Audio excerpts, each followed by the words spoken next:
Mientras sentía el frío cañón de un arma apuntando directamente a mi nuca en medio de la carretera oscura, vi como los faros de la camioneta de mis atacantes parpadeaban violentamente hasta apagarse por completo.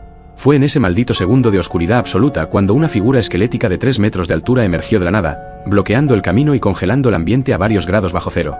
Pero para que entiendas cómo terminé viviendo esta pesadilla, tengo que contarte lo que pasó desde el principio. Todo comenzó 3 meses atrás en Guadalajara. Yo me dedicaba al transporte de mercancías pesadas y compartía las rutas con Carlos, un hombre al que consideraba mi hermano de sangre, mi mejor amigo desde la infancia.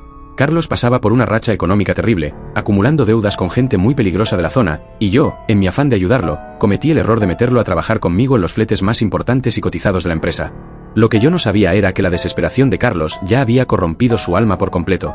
Una noche, mientras limpiaba la cabina de mi camión, encontré un papel tirado debajo del asiento del copiloto con anotaciones detalladas de mis rutas, mis horarios de salida, las paradas obligatorias y el tipo de carga exacta que llevaría la semana siguiente.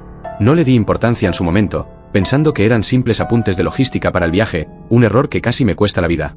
Esa misma semana, mi madre, que es una devota ferviente de la Niña Blanca desde hace más de 30 años, me regaló una hermosa imagen de la Santa Muerte con túnica dorada para que me cuidara en los caminos. Me pidió que le pusiera un altar pequeño en mi casa, que le encendiera una veladora de color blanco para la protección y que nunca saliera a la carretera sin pedirle su bendición. Yo no era muy creyente en ese entonces, pero por respeto a mi madre, decidí armar el altar en un rincón de mi sala. Compré una veladora blanca, le puse un vaso con tequila, un cigarro fino de tabaco y un poco de incienso de copal que inundó todo el departamento con ese aroma tan místico y penetrante.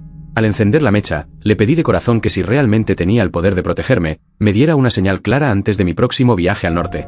Lo que pasó esa madrugada me demostró que la niña no se anda con juegos cuando sus devotos le hablan con el corazón en la mano. Eran exactamente las 3 de la mañana cuando un frío helado, un frío que calaba directamente en los huesos, me despertó de golpe.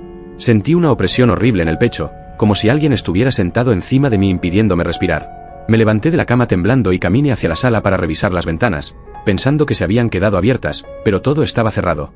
Al voltear al altar, se me congeló la sangre en las venas. La veladora, que originalmente era de cera completamente blanca, se había transformado por completo. Toda la cera derretida se había teñido de un color rojo intenso, espeso, idéntico al de la sangre fresca. Además, el humo del incienso de copal ya no olía a madera sagrada, sino que tenía un olor penetrante a azufre y pólvora que me hizo toser con fuerza. La figura dorada de la Santa Muerte parecía brillar con una intensidad violenta bajo la luz de la flama roja. Sentí un miedo incontrolable en ese momento, pero recordé las palabras de mi madre: ella no te asusta para hacerte daño, ella te advierte de los peligros. Me arrodillé frente al altar, cambié la veladora roja por una nueva túnica y le pedí perdón por mi escepticismo, implorando su protección para el viaje que iniciaría en unas pocas horas junto a Carlos. Pero lo peor todavía estaba por venir. A la mañana siguiente, pasé por Carlos a su casa y noté que estaba extremadamente nervioso, le sudaban las manos, no me sostenía la mirada y revisaba su teléfono celular cada 5 minutos. Le pregunté varias veces si todo estaba bien con sus deudas, pero él solo me respondía de forma cortante, diciendo que era el cansancio por la falta de sueño. Arrancamos el camión cargado con mercancía de alto valor y tomamos la carretera federal rumbo al norte del país. Cerca de la medianoche, llegamos a un tramo completamente desolado de la carretera, una zona sin señal telefónica, rodeada de cerros y maleza seca. De la nada, Carlos me dijo con una voz temblorosa que le urgía bajar del camión para ir al baño, insisting tanto que tuve que orillarme en el acotamiento de la carretera. En cuanto él puso un pie fuera de la cabina, 2 camionetas negras sin placas aparecieron de la oscuridad y nos cerraron el paso por completo. 4 hombres armados y con los rostros cubiertos bajaron de los vehículos apuntándome directamente al parabrisas.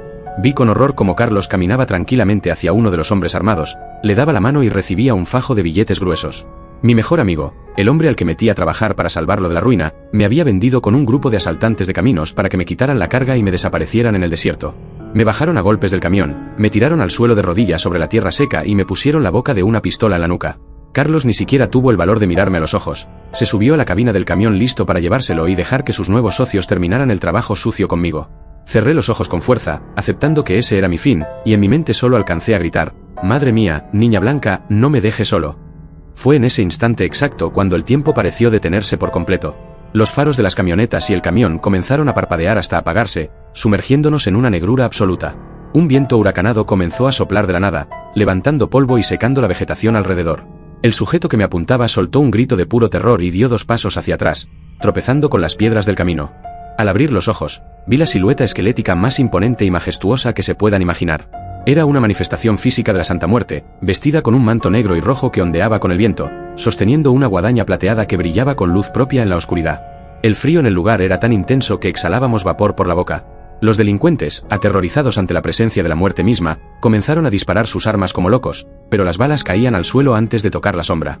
La entidad levantó su guadaña con un movimiento lento y solemne. Al hacerlo, el motor del camión donde estaba Carlos se encendió solo a máxima potencia, acelerando a fondo sin que nadie lo controlara. El camión avanzó a gran velocidad y se estrelló de frente contra las dos camionetas de los delincuentes, provocando una explosión que iluminó toda la carretera. Los asaltantes que quedaban en pie corrieron despavoridos hacia el monte, dejando sus armas tiradas en el pavimento. La inmensa sombra esquelética giró su rostro calavérico hacia mí. No me habló con palabras, pero sentí una voz profunda en mi mente que me decía: tu vida está a salvo, tu promesa fue escuchada. Poco a poco, la figura comenzó a desvanecerse en el aire, devolviendo la temperatura normal al ambiente y dejando un fuerte olor a incienso de copal flotando sobre el desastre. Caminé temblando hacia los restos del camión destrozado. Las camionetas de los delincuentes estaban aplastadas y la cabina de mi transporte estaba completamente deshecha por el impacto. Carlos había quedado atrapado entre los fierros retorcidos. No sobrevivió al choque. La justicia de la niña blanca había sido rápida, implacable y poética. El mismo camión con el que mi amigo pretendía traicionarme se convirtió en su propia tumba. La policía llegó un par de horas después, alertada por otros choferes que vieron el humo de la explosión desde la distancia. Cuando revisaron los restos, los oficiales no se explicaban cómo yo había resultado completamente ileso, sin un solo rasguño, estando en medio de semejante balacera y posterior choque.